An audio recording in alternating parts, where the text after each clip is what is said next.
What's happening, everybody, and welcome to Rantpocalypse Talks Cinemax and Skybound's creepy show, Outcast. I'm Justin. I'm Kelly, and we are the world's greatest mother and son outcast duo that's on YouTube currently at this very second. And on iTunes and Google Play. Exactly, yeah. And Stitcher as well. Yeah, We're yeah. on all those fabulous. I can't speak right now, and I'm my nose started itching. As I was starting to speak, I'm like, oh my God, my nose is itching so bad. It's boogers. Yeah, it's boogers. Damn you boogers. Get out of my nose. We are here to discuss Outcast episode 8. And in this episode, Reverend Anderson finds himself increasingly alienated from those around him, and Kyle receives a stunning revelation from Sydney.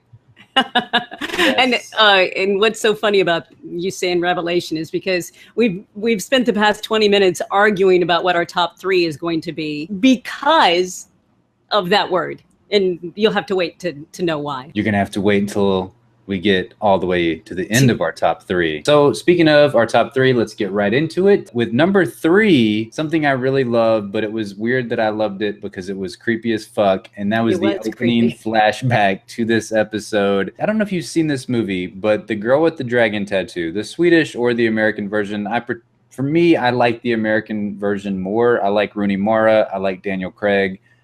That reminded me so much of the girl with the dragon tattoo, because you see this guy, and at first whenever they show Sydney and he's working at the circus or the fair or whatever, the carnival, I'm thinking, what? Sydney was a carny? What the hell is going on here? At first I thought he was this was like present day, and he was trying to make it seem like he's even more of a nice guy that he's trying to present to the town to really discredit Reverend Anderson. And that's what I thought at first, but it was a little bit for me till I realized it was a flashback. I didn't go that way with the story, but mainly because they didn't show the house scene first. They showed him at the carnival first with the kid and everything, and then it comes to the house, because that's what completely it reminded me of the girl with the dragon tattoo right there. You see this person that works at the carnival, and you're thinking, okay, he's going to go back home. It's not going to be a very nice place that he probably lives, but he goes back and he's got this super duper nice house, immaculately cleaned. I mean, he's got an apron on as he's making some food or whatever that he's doing. And I'm just thinking, oh my God, it's the dude that is wealthy. He's, in a very nice neighborhood. There's probably kids playing around all over his neighborhood, and secretly he's a freaking child murderer. Well, I think the reason he had the job at the carnival was he was trolling for young boys. Yes. But he comes across as this super nice guy. We got to follow the rules, and but since we couldn't give you the prize that you wanted, here's a couple little coins so you can go play. When in fact, the whole time he's going, you little shit. You said a couple of cuss words to me. You really weren't very nice. I'm going to tie you up in my basement. Yeah. Oh my God. It's a very nice basement. It was a nice basement. I mean, he had a lot of good padding in there. I'd say it was soundproofing, but it would be a great place to podcast. I mean, it would be perfect podcast room. Yeah. I mean, Sydney, you want to invite me over? I'll hang out and I'll podcast. You are too old. Yeah, I'm way too old. That is just creepy as hell. Like, even thinking about that, I'm hoping that we're gonna get more of pre-possession Sydney in the future. So I think that would be very very interesting to see, as well as he's creepy as fuck. So you can always add a little bit more creepiness to Outcast, and I'm cool with that. All right, our number 2 is basically one more thing that pushes Reverend Anderson over the edge, and that is, after all the crap that went on in our last episode, the carving of his chest and him going insane in front of the whole town, he comes home to his home, which turns out the church owns, and there's church members waiting there to tell him, hey, dude, you're fired. Get the hell out. Yeah, that was some bullshit right there, too. Okay, I get that you're going to fire him. That's one thing. But to kick him out of his house immediately, I know. I mean, let's be Christian about it and say, sorry, you realize that you can't continue with this job after all the things that you've said and done. Although, really, if you think about it, he's pointing out somebody as the devil but no one wants to believe that the devil is real, even though they talk about it all the time. You know, for him to actually say that someone is, suddenly that makes him crazy. So I thought it sucked. It is really weird when you think about it for these Christian people to completely abandon him whenever he is trying to do good. He's trying to save the town and everything. Right. He's a little bit of a egomaniac, though, in his crusade to save the town. Okay, he's not the humblest of people. I think he could go about it just a little bit better, and maybe they would be on board just a little bit. I think it all had to do with him, you know, ripping open his shirt and showing his new carving. I think that was probably what put it over the edge for those people. And again, his sermon sucked when he was doing the sermon at that Remembrance Day ceremony. Yeah, so that speech was really, really bad. I did love the opening scene of him whenever he's in the church on Sunday morning and nobody shows up. Yeah.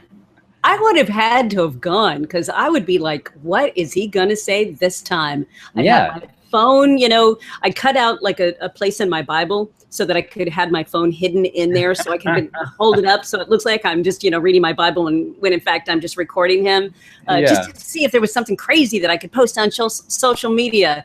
But yeah, no one showed up. Yeah, Reverend Anderson's got to be the best show in Rome, West Virginia at this point. I would definitely have showed up to his sermon on Sunday. All right, so our number one, all of the mysteries that were revealed in this episode, it was like one after the other, like, holy shit, everything's coming together. They're tying everything together from episode 1 until now. Now, granted, that led to a lot more questions and everything, but I think you have the laundry list of all the mysteries that were solved in this episode. Well, and I might not have hit all of them. Sydney telling Kyle that his mom would have been okay had Kyle not intervened. That Sydney was actually a worse person before he was possessed. Yes, he was. That the camper was used for the newly possessed people. That was why there was DNA all over it, because these people they lock them in there. Because when they're freshly possessed, they're a danger to themselves and to others. That's what, you know, Sydney told him, is that he separated the possession from Kyle's mom too early, that there is a certain period of time where these possessions, they just go batshit crazy, trying to hurt people, trying to harm themselves. Yeah. Well, Kyle's like, she was trying to kill me. Yeah, well, and Allison was trying to kill Amber, so it's like I had to get this done. Right. So okay, before we move on to the other mysteries that were solved, were you disappointed at all with the reveal of what the RV was used for? No, not at all. I loved it. I thought it was a perfect explanation, because it made it where I liked that it was revealed that Ogden was not that bad of a dude. Yeah, he wasn't raping and killing. Well, yeah, that's true. He wasn't raping and killing. I don't know. For me, I was a little bit disappointed. I kind of wanted something a little bit more dark and sinister with the RV. So was it Ogden that butchered all the animals and put them up on the trees? Was he trying to scare people away from the RV, or who did that?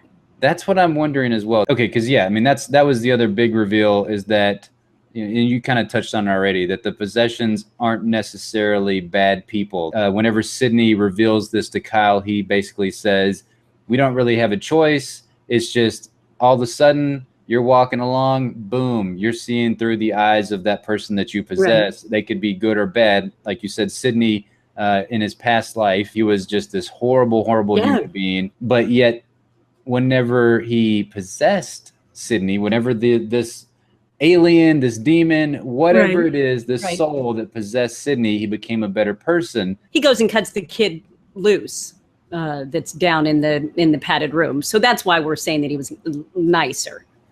But he was a complete dick to Kyle's mom. And that's what I don't understand. You know, and he's telling Kyle, well, if you would have just let the possession last a little bit longer, she would have been able to ride it out, and then she would have been quasi-normal again.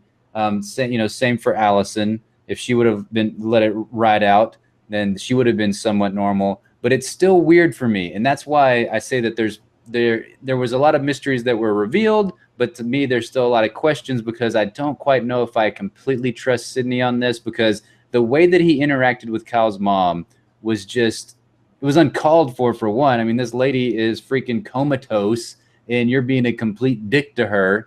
So do you think that he is on the complete 100% up and up whenever he says that? I mean, he basically is saying that these are good people, that, we even see Ogden talk about Kat and the fact that that's the person that he wants to be with for the rest of his life. Right. When he woke up that morning, that's who he was in love with. Right. He doesn't want the Reverend to intervene. He wants to be with that person. Yeah. So she's more interesting now. But okay, there's still a lot left of the person pre-possession, post-possession. So yeah, that's why I wouldn't want to be Patricia's son in that house. Yeah, like, exactly. No. So Sydney, wasn't a great person before. A lot of his dickish ways are going to have to hang around. So, as long as he's not still carving up little boys, then he's a little bit better. But I see what you're saying. Yeah, I mean, I don't trust him completely either. Kyle is pretty gullible to just immediately be like, oh, no, it's, hey, no, Rev, it's all right. Until we find out more, we don't need to do anything to them. We also found out that Kyle is basically a match in the dark, and that's why all this bad stuff happens around him. They're just drawn to Kyle's vicinity, I guess. And one of the biggest reveals was that the kid's name is Aaron. Yeah, I caught that too. I was like, oh, so finally, Patricia's son, Aaron. That's I could stop writing down red-headed dick, in my notes. Yeah, well, I guess the other minor revelation is that he was indeed the one that put the pentagram on the statue at Remembrance Day and everything. He is the ultimate cause for the Rev going nuts and being ostracized from the rest of the town and everything. Which is exactly what he wanted. Yeah, so I still think that he's just redheaded dick. I don't know if he's got quite a name yet for me. He's still redheaded dick, still cock blocking his mom. I even I think it was Giles that called him out and was like, your mom deserves to be happy. Like, why are you being a little punk? So I love that. I love Giles. Everything he did in this episode. I'm loving that they're giving such a big part to Reggie Cathy. They're really, really fleshing that role out. I loved whenever he let Sydney out and he said something along the lines of, I may not have a lot of family, so my friends are important to me, and I will step over the line for them. Yeah, and then great. He gives him just, Sydney just a little pat on the chest, like, I'm just going to pat you on the chest right now, but next time, it do something wrong, I'm going to hurt you. Yeah. So I thought that was pretty good too. So there were definitely a lot of reveals in this episode, which is to me why it was pretty action packed towards the end. Yeah, it was definitely action packed towards the end. And there was two things that I really loved that we didn't put in the top three. And that was the Rev versus Kat and then the Rev versus Kyle in this episode. And we talked about the Rev earlier, how he is, he's an egomaniac. He thinks that this is why he was put on Earth, is to rid these people of these possessions. But he goes about it the wrong way, because whenever he's fighting with Kat, and he's questioning her, asking why she's here, what's going on, and he says something from Apostle Paul, and that some abandon their faith and follow this. I think he said the Satan spirits. I couldn't exactly understand what he said there. And that they're preparing for the end of times. And is that why all these possessions are here? Is that what Sydney is here for, to prepare for the end of times? And Kat says, well, you're just focusing on all the negative. If you're so religious and you're such a Christian and everything, you should be super happy. You should be tickled pink, as she says. Yeah. If it's the end of times, this is what you've been waiting for forever. Yes. Yeah. But he didn't. He looked a little terrified when she says, or maybe you don't believe. And he gets this look on his face like, oh, shit, maybe I don't. Yeah, and that was the other thing with the Rev versus Kyle. Whenever they're fighting, all he's focused on, he just says, if I could bring them back, these people that are possessed, that's going to put butts in the seats at the church. Exactly. That's like all he cares about. So I did have a question for you. I mean, obviously, I think the larger question is, are these possessions actually good people? What are they here for? Are they literally here for the end of times, and maybe they're fighting to get their place in heaven or something like that? I don't really know. But my question was as well, is the Rev the villain of Outcast? And have you thought about it that way? Well, I haven't really thought about him being the villain. I